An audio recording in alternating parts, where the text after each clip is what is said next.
Chelsea 0, Man City 1. It's the morning after the game when I'm recording this, and what a game it was. End to end throughout the entire 90 minutes. Both teams lacking a bit of quality in the final third, I thought. However, Pep Guardiola sends on Riyad Mahrez, Jack Grealish, and what difference they make. Grealish running at the defence, finding Mahrez at the back post. Could Kepa have done better? I think so. Could Cucurella have done better? I definitely think so. And then he taps it into the back of the net, and Man City win 1-0. They definitely take 3 points back to Manchester, and it leaves Chelsea with a lot of questions. So that's why I'm making this video, because despite a very solid performance from Chelsea, in which they worked very hard, and I was very impressed with the team, despite the injuries they had on that day, I definitely think Chelsea need to be talked about, because there's a lot going on at the club, and how do Chelsea improve and make a season out of this in which they can go, we achieved something this season? Because at the moment, it just kind of feels like nothingness, being left in 10th at the moment, having only won 7 games, drawing 4 times, losing 6. It's not great. And I think it's important to remember the context surrounding Chelsea. It was less than a year ago that Roman Abramovich was forced to sell the club, and Todd Bowley came in and took over from him. The board offered to stay and help throughout the transition period. However, he said, sorry, no thank you, and he got rid of them all. He then played Football Manager himself and decided to bring in the players that he did. Gave Thomas Tuchel a lot of money to spend as well. And then after a few games into the season, he sacked Thomas Tuchel. He then brought in Graham Potter, who is a fantastic, young and exciting English manager. However, he's never managed a club of this size with this much expectation and this many eyeballs on him. And it's not going to be an easy fix for him. And then he comes into a team who has a few injuries. He then plays a few more games and has even more injuries. And so it's important to remember all of that when talking about Chelsea and how the team are performing at the moment, because a lot has happened in 2022 surrounding Chelsea, and I think it's important to give Graham Potter time and give this Chelsea team some time as well. And one of the criticisms aimed at Chelsea is that they don't score enough goals, and I think that's completely valid.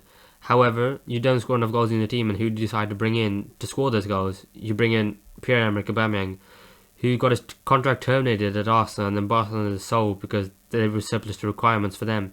And it's kind of a red flag as much of as football in terms of footballing terms. And Chelsea decided to take a punt anyway. And there's a place for Aubameyang in a team, in the right system, who play to his strengths. However, I just don't think Chelsea do that. And I think under Tuchel, he would be required to press, and I don't think he did that. And under Graham Potter, he'd be required to press. I don't think he did that.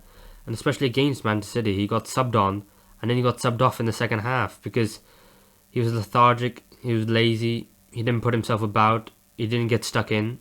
And I think that's just purely unacceptable from a football player to just say they didn't give 100%. He was not the answer when they signed him back in the summer, and he's not the answer now. And I think it's another situation where he's contracted till the summer of 2024, and I wouldn't be surprised if Chelsea decided to terminate his contract, because Tuchel didn't play him, and Graham Potter's not going to play him, and he's not the man to score goals. He got taken off, he got hooked off in the second half against Man City, and then you're bringing on midfielders in this place because you think they can do a better job of scoring goals when you're 1-0 down at home than a striker. It's just sad to see, really, especially since Aubameyang was such a great player for Dortmund, and even at Arsenal he was amazing to watch, but his decline will go down in history as legendary. And honestly, I think Chelsea need to sign a striker ASAP. Another issue that Chelsea are having at the moment is a plethora of injuries at the club. You got Edouard Mendy, you got Ben Chilwell, Reece James, you got Mason Mount, N'Golo Kante, Raheem Sterling, Christian Pulisic. Am I missing anyone? Wesley Fofana. I am probably missing others as well, but you've almost got a whole first team there who are out injured, and especially since Reece James and Ben Chilwell, the two fullbacks for Chelsea, they're starters and they're world class in their position and in what they do, defending and attacking. And it's like taking Trent Alexander-Arnold and Andy Robertson outside of Liverpool's team. You're going to lose the creativity of your team because those fullbacks are so essential for Chelsea. And no wonder they aren't creating chances, and no one really talks about it, saying the midfielders should do more. And I think, again, the midfielders should do more. The whole team should do more to pitch in. However, if you lose number 1 and number 2 creators in your team, then what do you expect to do? Of course there's going to be a drop-off. Of course you're not going to score enough goals, you're not creating enough chances. Expected goals, expected assists are going to go down. And I think they just need to get them back fit. However, I also think they need to find adequate replacements or a different way of playing without them, because it's not the first time they've been out injured. I think last year Ben Chilwell suffered a long-term injury, Reece James suffered a long-term injury, and they're out for months. And that we were in a similar position. I think they had Aspilicueta and Marcos Alonso at the time, and although good, solid Premier League players, they're not at the quality. They're not the world class quality in terms of attacking and defending that Reece James and Ben Chilwell are.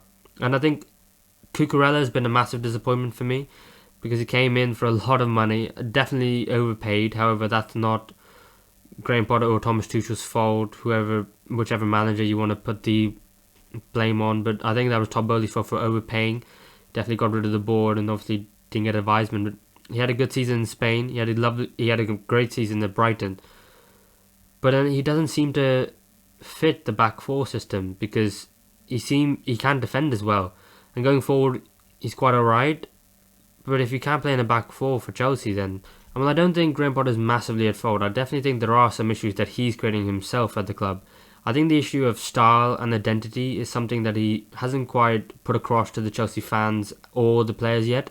He constantly switches between a 3 or a 4 at the back, and sometimes he plays defensively, sometimes he plays more expansively and presses.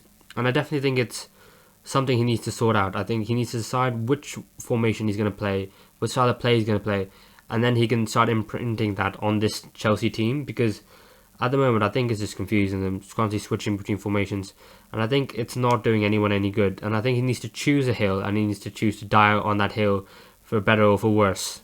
But undoubtedly, the bright spark for Chelsea at this moment in time with the young players coming through at the club. You've got Chukwuemeka, who came on early in Man City game, who did amazingly well. He was running through on goal in the second half, and he lovely took the ball inside, ran in the middle, dribbled with the ball, and then played the ball perfectly to Hall, who is another exciting young player coming on, who unfortunately skyded well wide and high. But those two, along with Hutchinson, came on, and Conor Gallagher, who came on, who pressed immensely well for them at that game. And I think he needs to play a few more minutes. You've still got the likes of Ruben Loftus-Cheek, who's not quite young anymore, Reece James, Ben Chilwell, Fofana. You've also got Chalobah coming in through as well. I mean, he's a forgotten man, but Arma Broja as well, who I think if it wasn't for his injury, then he definitely would have got a lot more game time. And I think Graham Potter would have relied on him a lot so far in the season, and maybe seasons to come. Hopefully he gets back fit and comes back well. But it's the Chelsea youth that you've got to look to at the moment of time, because they're just doing so well, having players from your club, who also young players who Chelsea have brought in as well. Chukwuemeka from Aston Villa, of course. And I think they're the bright spot which you've got to lean on, because I think after that game, Graham Potter definitely got fed up with some of the older players, Aubameyang, and I think a couple of others as well. And I think with the right transfers, Chelsea could definitely push for the top 4 this season. Despite being 10 points behind Man United at this moment in time, we haven't even played half the games in the league this season. Teams are going to be playing every 3 days for the remainder of the season until May, just to complete the season with the World Cup in between. But Chelsea need to sign the right players. They've already signed Badiashile, who's going to come in as a young centre-back on left-footed, so you'd imagine he's going to play on the left-hand side. Maybe taking over from Koulibaly, who unfortunately hasn't had a great time of it at the moment. Yeah, I think he was amazing in his first game for Chelsea, but then after that, it hasn't been great. He got red carded, of course, earlier on in the season, and he's definitely one they need to upgrade on, even though they've already just signed him. They're looking at Mudryk, who I think would be a good option for them as well, playing on the left. He can also play on the right. However, I think maybe with Christian Pulisic, Hakim Ziyech, they haven't quite worked out for Chelsea, and I think maybe it's time for them to move on as well. Obviously, they need to sign a striker. There's a lack of good quality world-class strikers at the moment, so I don't know who to link with in that department, but they need to sign someone. In midfield, I think you got the likes of N'Golo Kante and Jorginho contracts expiring this summer, which I think are going to be a huge loss, because Kante is a Premier League legend and a world-class player on his day. They definitely need to replace the two of them in midfield. They've been linked with Enzo Fernandez, they've been linked with Declan Rice, but that's going to cost a hell of a lot of money. I think after watching the Man City game, they've definitely got a replacement in Denis Zakaria if they can agree to sign him on a perm from Juventus.